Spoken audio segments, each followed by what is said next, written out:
Boa noite. Movimenta, lembra um pouquinho de sair da imobilidade.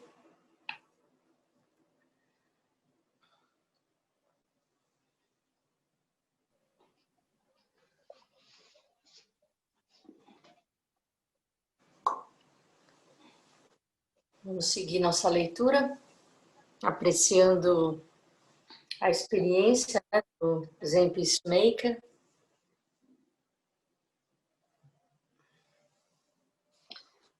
Ainda no quarto prato, né, ação social. Ele vai seguir falando Greystone Family Inn. Nós, afinal, encontramos um local para nossa padaria, em um distrito industrial, com aluguel barato, no bairro de Yonkers. Yonkers fica a apenas alguns quilômetros de distância de Riverdale.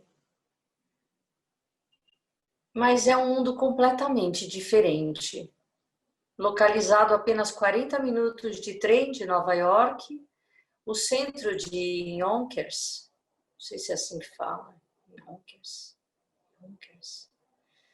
é semelhante ao de muitas outras cidades do interior dos Estados Unidos que são abandonados, exceto pelo fato de ser parte de dos municípios mais ricos do país. Naquela época, estava no meio de uma briga de cunho racial por questões de moradia. O governo federal tinha processado a cidade por não construir habitações financeiramente acessíveis. Também exibia a maior taxa de sem-tetos dos Estados Unidos. Da padaria, nós podíamos descortinar o rio Hudson e o Palisades. Era uma vista linda, mas os prédios ao nosso redor estavam, na maioria, caindo aos pedaços e abandonados.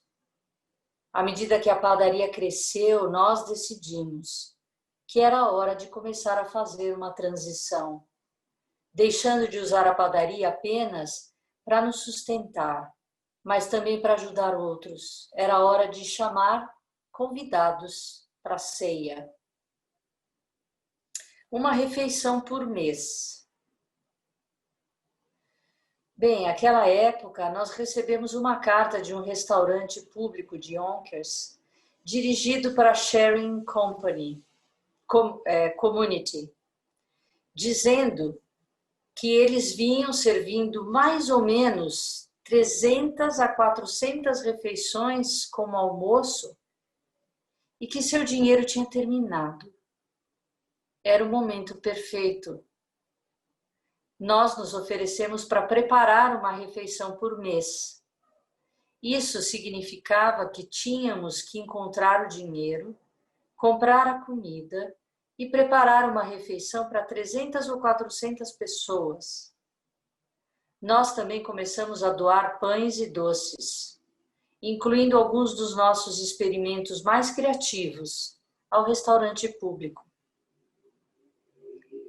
Trabalhar com restaurante público tornou-nos conscientes dos diferentes ingredientes que compunham a realidade do sem-teto de Yonkers. Um ingrediente era a cidade de Yonkers, a qual estava toda atrapalhada em questões de integração racial, sem fazer de fato nada a respeito. Outro ingrediente era uma característica dos sem-tetos. Grande parte deles constituía-se de famílias monoparentais. Uma abordagem holística. À primeira vista, parecia que a forma mais fácil e natural de ajudarmos seria criar empregos para os desempregados da vizinhança. Resultou ser mais difícil do que pensávamos. Nós pegamos as pessoas desempregadas para qualificar profissionalmente. Para isso, criamos um programa de treinamento na padaria, em que as pessoas assistiam aulas durante um turno e trabalhavam na padaria no outro. O programa era financiado por uma subvenção para treinamento vocacional doada pela cidade. Durante este período, começamos a aprender como é difícil produzir mudanças concretas se você olha apenas um elemento. No serviço social, assim como na preparação de uma refeição ou para desenvolver uma vida plena, sempre se precisa olhar para o conjunto. Nos demos conta que havia uma necessidade urgente de preparação para o que os assistentes sociais chamam habilidades para a vida. Nós oferecíamos aos estagiários aconselhamento em droga e álcool, assim como um curso básico de relacionamento e comunicação, que dava uma ideia do que fazer se os chefes gritassem com eles ou lhes pedissem para fazer algo que não gostassem, ao invés de simplesmente virar a cara e sair do prédio. Nós oferecíamos treinamento vocacional, mas percebemos que muitas das pessoas que precisavam de emprego não tinham moradia ou onde deixar as crianças. Muitos viviam em motéis. Uma pessoa que podia vir do motel Yonkers ao nosso programa poderia, por decisão do serviço social, ter se mudado uma semana após para o motel de White Plains, ou mesmo Connecticut. Isso seria o fim do seu treinamento vocacional. Estava então se tornando óbvio que só o treinamento vocacional não era a resposta para o desemprego. Às vezes, se estivesse nevando ou chovendo, ou uma criança ficasse doente, os pais tinham que trazê-las e nós tínhamos que lidar com as crianças correndo pelas escadas. Sem creches baratas ou acessíveis, nós percebemos que seria difícil, se não impossível, para as famílias monoparentais dependentes de auxílio do governo encontrarem trabalho. Mas mesmo se as pessoas tivessem tempo para procurar por trabalho, elas frequentemente não achavam. Não havia muita oportunidade de emprego na cidade de Yonkers. Então nós tínhamos que pensar também sobre a criação de empregos. Posteriormente, fomos capazes de desenvolver um projeto para pessoas que frequentavam um curso de culinária, dirigido pela Secretaria de Educação Secundária de Yonkers, que incluísse tanto treinamento técnico como habilidades de vida. Mesmo assim, ir à aula por 3 meses era importante.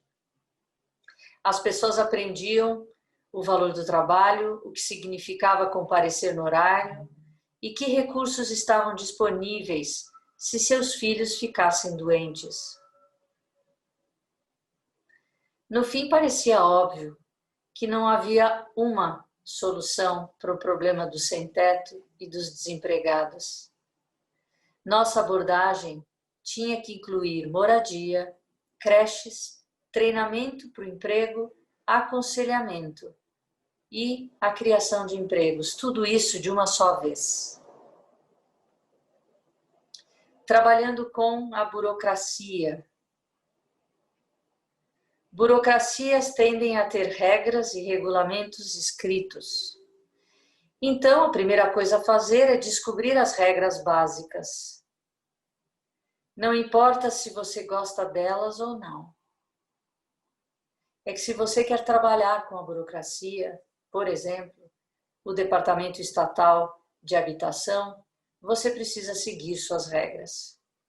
É como o Koan. Como você sobe uma montanha com 99 curvas? A resposta é que você não pode ir contra as curvas. Você sobe passando por todas as curvas. É também preciso lembrar que burocracias são comandadas por seus orçamentos.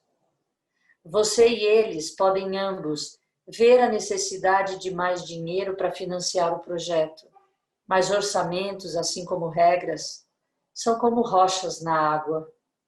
Não adianta bater diretamente contra elas. Geralmente pensamos que temos que passar por cima das rochas que parecem estar no nosso caminho. Mas o rio nunca sobe por cima da rocha diretamente. A água é suave, mas também é o mais persistente dos elementos. Sempre acha uma forma de dar a volta na rocha. Da mesma forma, nós podemos sempre descobrir outra forma de dar a volta na rocha. Nós sempre podemos achar um caminho que funcione dentro dos limites. Isto pode ser não tão difícil quanto às vezes parece. Você precisa achar o lugar onde o seu objetivo ou parte do seu objetivo se encaixe nos limites estabelecidos pelas regras. Você talvez não consiga tudo o que quer, mas pode ser capaz de conseguir parte do que precisa. Às vezes é tão fácil quanto redefinir palavras. O prédio da Warburton 68 foi financiado com dinheiro de uma agência estatal de moradia que não podia dar dinheiro para creches. Mas nós conseguimos convencer os burocratas que gerenciavam essa agência que a creche era uma parte essencial do modelo Greystone. E embora as regras não permitissem, eles entenderam a necessidade das creches para a moradia funcionar. Burocratas e empáticos descobriram um jeito de nos ajudar a financiar a creche, chamando-a de espaço de recreação. É importante lembrar que toda burocracia quer um programa que funcione. Afinal, precisa demonstrar que está cumprindo sua função. Um sucesso pode dar margem a novos financiamentos. Embora você tenha que conhecer e respeitar as regras, outras vezes você pode dar uma volta nelas. Mantenha-se atento em achar pessoas que pensam como você e que podem fazer mudanças nas regras ou que possam saber que regras estão no processo de revisão. Mantenha-se em contato com essas pessoas até mesmo ou justamente quando você não tem uma demanda específica. Envie relatórios de progresso, fotografias, recortes de jornais e propagandas, com vídeos para encontros sociais informais ou outros eventos onde eles possam ver ou provar seu serviço ou produto. A padaria como um ingrediente.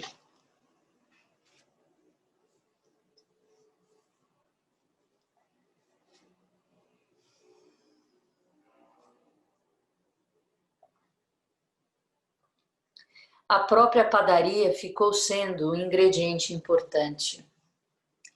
Por exemplo, começou a nos dar um sustento suficiente para que pudéssemos ajudar outros. Mas também nos proporcionou confiança e respeito. A maioria dos negócios fracassa nos primeiros 5 ou 7 anos.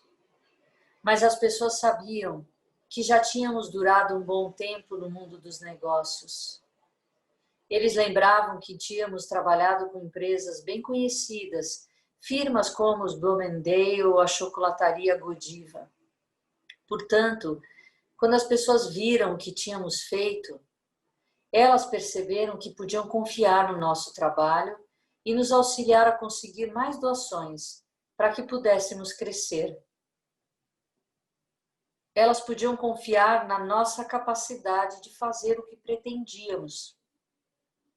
É importante, né? Não desistir. Nós tínhamos boas ideias, eu acho. Mas outra pessoa poderia ter tido as mesmas boas ideias e ainda assim não ser capaz de passar o tipo de confiança que nós passamos. Então a padaria ficou sendo um importante recurso para o nosso trabalho de serviço social.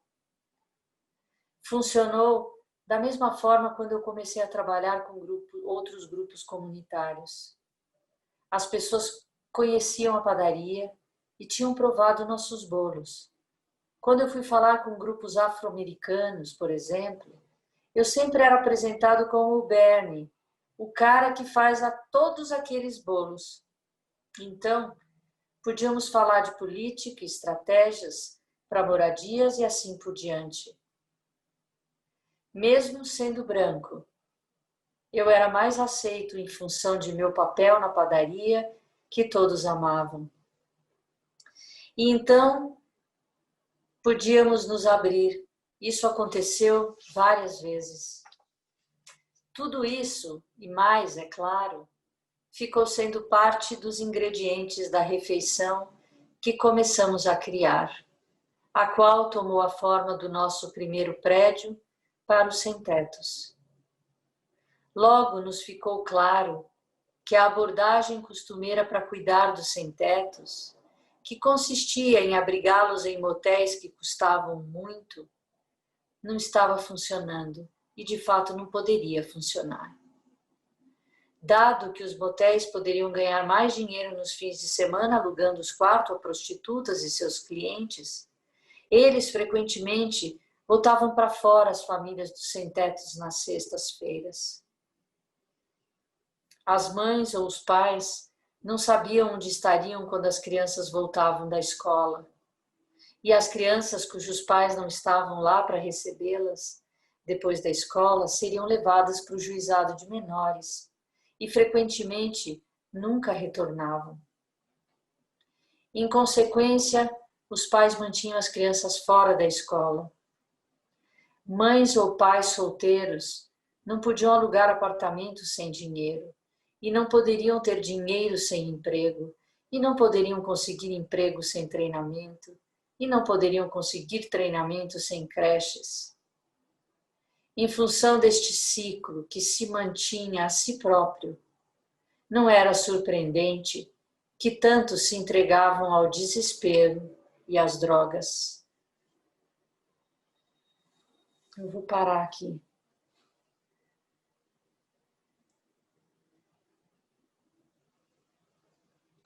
É incrível, né? Esse ciclo, né? Que aprisiona a pessoa e não permite que ela saia desse ciclo de sofrimento. Um olhar, né?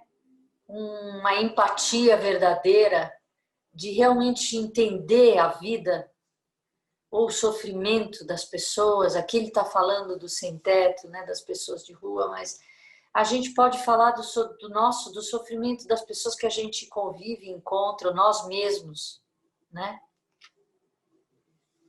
Que a gente às vezes não é capaz de se abrir para ouvir, né? Como a gente falou ontem, né? Que a gente quer impor o que a gente acha que é o caminho certo, né? Uma vez eu vi alguém falando, a gente aqui fez locais de banhos, né? Para o pessoal em situação de rua, para pentear o cabelo, cortar a unha. E uma pessoa falou assim, para quem será que está servindo esse tipo de ação? Será que não é muito mais para gente que não quer esbarrar com eles na rua, sujos? Porque só dá banho, né? Se você não enxerga essa cadeia toda que é necessária, né? Para dar condição. É a essência, né, da creche, é impressionante, né? Como que não tem uma escuta para isso? Como que os pais vão trabalhar ou vão procurar emprego ou vão ficar tranquilos se não tem com quem deixar as crianças? A gente está sentindo isso agora, né? Na pandemia, as escolas fechadas, os pais tendo que trabalhar em casa com as crianças dentro de casa. Não difícil de entender, né? Como desconstrói toda a nossa capacidade de produzir, né? Então é incrível, né? A gente tem que passar na pele. Se não passar, não tocar em nós, é difícil desenvolver essa empatia, mesmo que não seja você que está sofrendo. E foi o que Shakyamuni Buda experimentou há 2.600 anos. Quando ele sai do castelo e ele vê velhice, sofrimento, velhice, doença e morte. Ele viu e falou, ele não falou, olha, ele está morrendo, ele falou, eu vou morrer. Então eu quero entender, eu quero clarificar, transcender sofrimento. Porque todos nós estamos envelhecendo, vamos adoecer e vamos morrer, né? Então ele não precisou estar ele morrendo numa pira, queimando. Ele viu uma pessoa, um idoso sendo queimado. Alguém quer perguntar alguma coisa?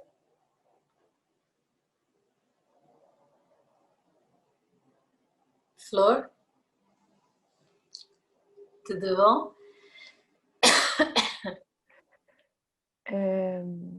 Nossa, eu não... boa noite a todos. Eu fiquei pensando desde ontem, depois da sua leitura, o Arro, que esse momento que a gente está atravessando como mundo, como sociedade e como cultura também, acho que nos colocou nessa primeira pessoa, né? Então, ontem o seu relato em relação à experiência na rua com as pessoas e muitas dessas experiências sinto que estão muito mais por perto, estão nos cercando e ao mesmo tempo porque também certos modos de vida estão se precarizando muito, né?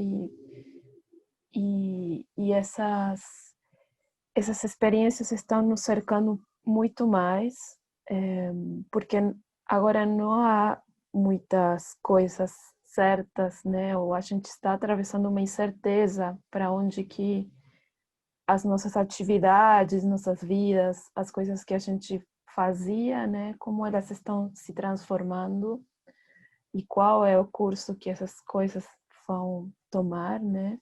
Ou pelo menos isso é o que eu sinto também, enquanto migrante, em certa medida, e enquanto artista. Então,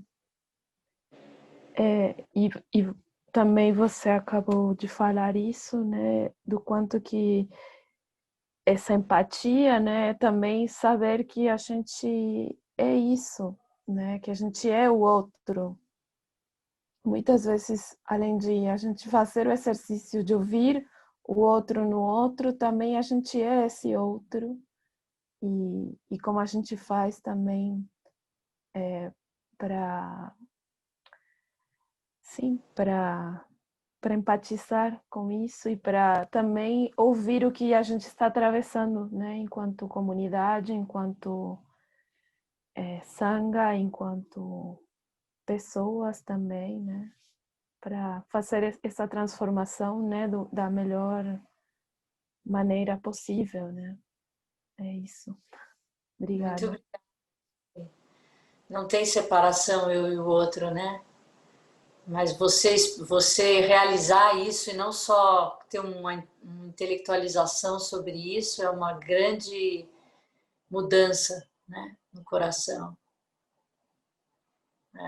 É isso aí. A gente não pode desperdiçar a oportunidade desse momento que está sendo duro, talvez para outras pessoas muito mais do que para nós que ainda estamos conseguindo estar em casa, né, em quarentena, muitos de nós ainda conseguindo manter seus trabalhos à distância.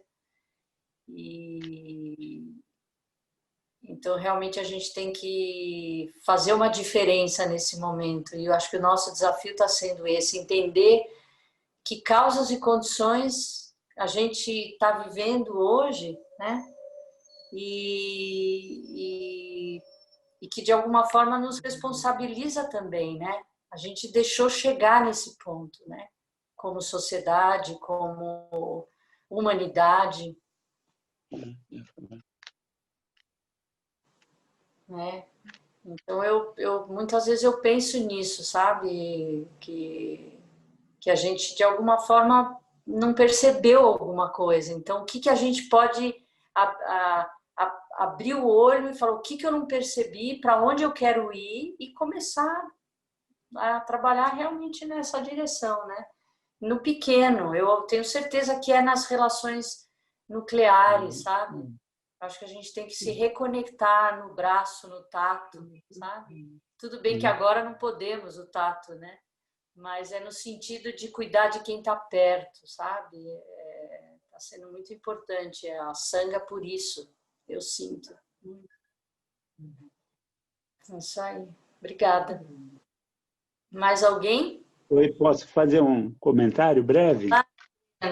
Grande, Vamos ver, Breno.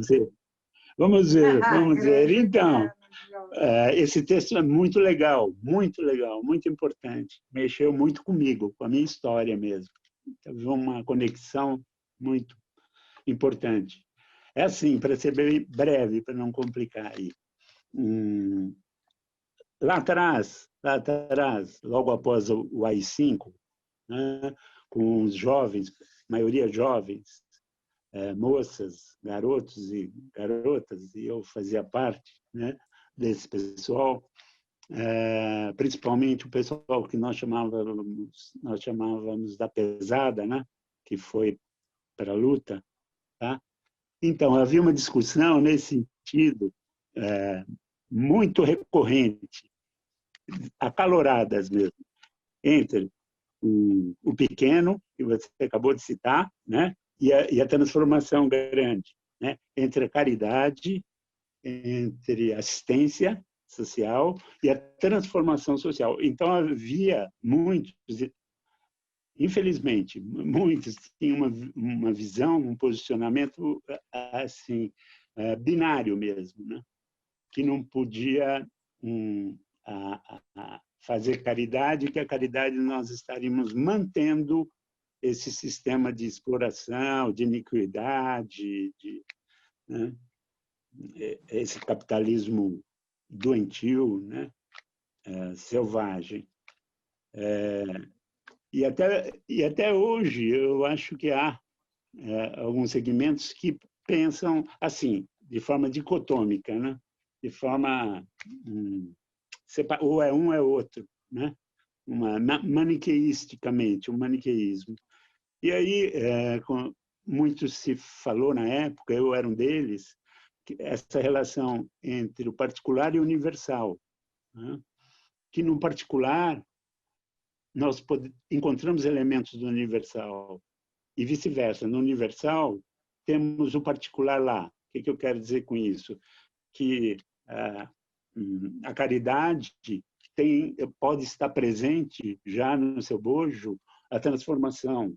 Não é dicotômico, não é preciso separar isso. Não é reacionário. Falavam que quem tinha esse posicionamento era reacionário, era burguesinho, era um burguesinho, não podia fazer a revolução. Você precisa sair da organização que você não tem um posicionamento muito reacionário mesmo.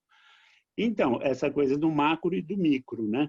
Esse texto suscitou, voltou tudo, essa reflexão voltou toda entre essa possibilidade, né, do macro e do micro, sem haver uma dicotomia aí. É apenas isso que eu queria falar. A gente tá junto, é uma coisa dialética, né? Tá junto, não está descolado, não está desconectado. E não é uma coisa ou outra, foi o que ele falou, se a pessoa chega com fome, você dá comida, depois você transforma, né? Uma ação transformadora. É que a gente tende a encaixotar as ideias, né? Você falou Exatamente. aí A gente tende a gente acha que estruturar às vezes é encaixotar e não é. É abraçar todas as possibilidades, né? Todas as frentes. Não precisa ser excludente, né? As Sem duas dúvida. ações são importantes, né?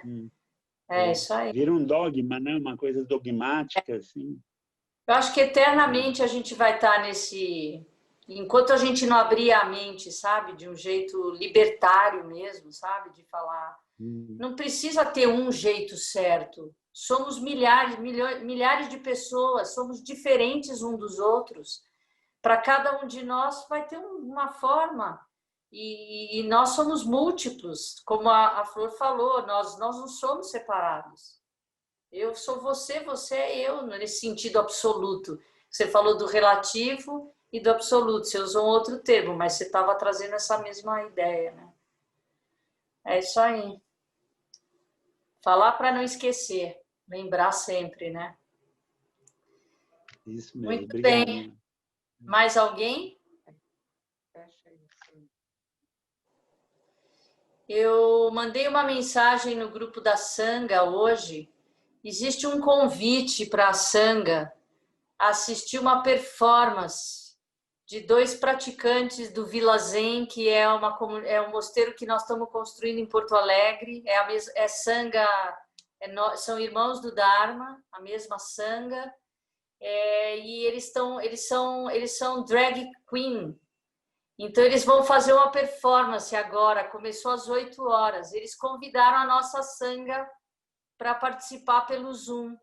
Então, a gente vai desconectar, vamos fazer a retribuição de méritos e eu vou postar no Zazen Online o convite da apresentação deles para quem quiser assistir. Eles terminaram o Zazen e, na sequência, eles iam começar essa performance. Tá bom? Então, eu vou encerrar. Que os méritos de nossa prática se estendam a todos os seres e que possamos nos tornar o caminho iluminado.